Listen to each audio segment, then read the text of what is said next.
மேடையில் வீட்டிற்கும் பெரியவர்களுக்கும் அரங்கத்தில் அமர்ந்திருக்கும் அன்பு உள்ளங்களுக்கும் இறைவன் புறத்திலிருந்து சாந்தியும் சமாதானம் உண்டாகட்டும்.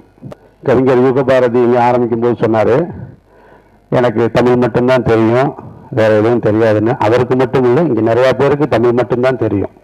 தமிழ் மட்டும்தான் தெரியும்னு சொல்றதுல கௌரவ குறைச்சல் கிடையாது, அது ஒரு கர்வம், அது இருக்கணும். ஏன்னா தமிழ் மொழியே அழிய போற ஒரு சூழல்ல இருக்கு. அதனால தமிழ் பேசணும் பேசணும் பேசணும்.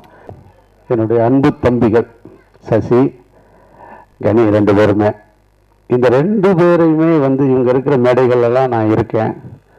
கட்டாயமா அது இந்த ஓம் போடுறது மாதிரி முதல்ல பேர் எழுதிடுவாங்க, இவங்க ரெண்டு பேரும் வரணும் அப்படின்னு. இதில் என்னன்னு கேட்டிங்கன்னா, இவங்க ரெண்டு பேர் மேலேயுமே நான் அதிகம் பயந்தது உண்டு. அதற்கான காரணம் அவங்க கேரக்டர் கொஞ்சம் சாந்த சுபாவமாக இருப்பாங்க. அதில் நான் சசியை பார்த்து நிறைய பயந்திருக்கேன். அது ஏற்கனவே பல மேடைகளில் நான் உங்ககிட்ட பகிர்ந்துட்டேன்.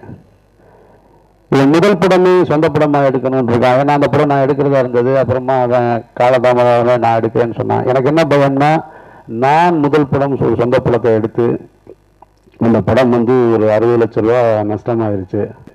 இவனுக்கு அந்த மாதிரி ஒரு நஷ்டம் வந்துச்சுன்னா இதை எப்படி தாங்குவான், எப்படி ஃபேஸ் பண்ணுவான்னு சொல்லிட்டு அவனை சொந்த படம் பண்ண விடாம இருக்கிறதுக்கு என்னெல்லாம் வழி இருக்கோ அதெல்லாம் நான் என் அளவில் யோசிச்சு பண்ணினேன். நான் அதில் ஒரு டீல்லாம் பேசினேன். ஆஃபீஸ்க்கு வந்தாங்க, சார் அந்த படத்தை நான் பண்ணுறேன், என்னோட பேனரில் பண்ணுறேன், சுப்பிரமணியபுரத்தை நீ என்ன பண்ணு, இந்த படம் காசு நீ கொடுத்துடணும், அவனுக்கு நான் டீல் பாரு, என்னோட பேனரில் நீ டைரக்ட் பண்ணி இந்த படத்தை பண்ணணும். படம் ஓடுச்சுன்னா 25 லட்சம் ரூபா நீ எனக்கு கொடுத்துடணும்.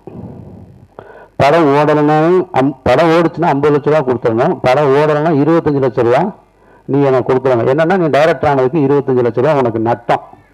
சரி, அப்படி ஏதாவது ஒன்று சொல்லி பார்ப்போம். அப்போதான் சரினேன்ட்டான். அதுக்கும் அது ஆச்சரியமான ஒரு விஷயமா இருந்தது. அவ்வளவு நம்பிக்கை. அந்த கதையை நான் கேட்ட உடனே எனக்கு பிடிச்சி போயிருந்தது. வெற்றி அடைஞ்சிட்டான். சரி, அதுக்கப்புறம் ஒரு நடிகனாக பார்த்தீங்கன்னா இவன் எப்படி நடிக்கணுன்றான், இவன் அப்படி பேசவே மாட்டான். இப்போ நானும் பாலாவும் மதுரையில் சென்னையில் இங்கே இருக்கும் பொழுது காலையில் நிற்பாங்க. நாங்கள் 2 பேரும் உள்ளே தூங்கிட்டு இருப்போம். மீசை இருக்காது, தாடி இருக்காது, இவ்வளோ பெரிய பட்டையை போட்டு ஒரு 6:30 மணிக்கெலாம் இப்படி நிற்பான். நான் ஏற்கனவே சொன்னேன், வேலை கேட்பாரு என்கிட்ட, இது என்னடா நான் பார்த்தாலே ஒரு மாதிரி இருக்குது, காலங்காத்தால் நிற்கிறாங்க, நல்லவனா கெட்டவனானே தெரியல, அந்த மாதிரி இருக்காங்க. அது இருந்தும் பேச மாட்டான். இவன் எப்படி நடிக்க போறான்ற ஒரு பயமும் இருந்தது. அதையும் ப்ரூவ் பண்ணிட்டான் சுப்பிரமணியபுரத்தில். அதுக்கப்புறம் பார்த்தீங்கன்னா திரும்ப ஒரு சொந்த படம் எடுக்கிறான், பசங்கன்னு ஒரு படம். அதாவது தமிழ் சினிமாவை அடுத்த கட்டத்துக்கு கொண்டு போன ஒரு தயாரிப்பாளரும் இயக்குனரும் நடிகருமான அந்த இடத்துல உட்கார்ந்து ஒரு மிகப்பெரிய ஒரு சிம்மாசனத்தில் அமர்ந்து இன்னைக்கு உட்கார்ந்துருக்காங்க. என்னுடைய மனமார்ந்த வாழ்த்துக்கு. ஏன்னா பசங்க கதையை கேட்டிருந்தா நான் எடுத்திருப்பேன்ற டவுட்டு தான். சத்தியமா 100 குறைய சொல்லி நான் அனுப்பிச்சிருப்பேன். நான் அவன் எடுத்துட்டான். அதனால நான் பயந்து அந்த இடத்துல இருந்து தாண்டி, நீ லூசு, நீ வேணா பயந்துக்கிட்டியா, நான் எதுக்கா பயப்படணும்ட்டு அடிச்சு போயிட்டான்.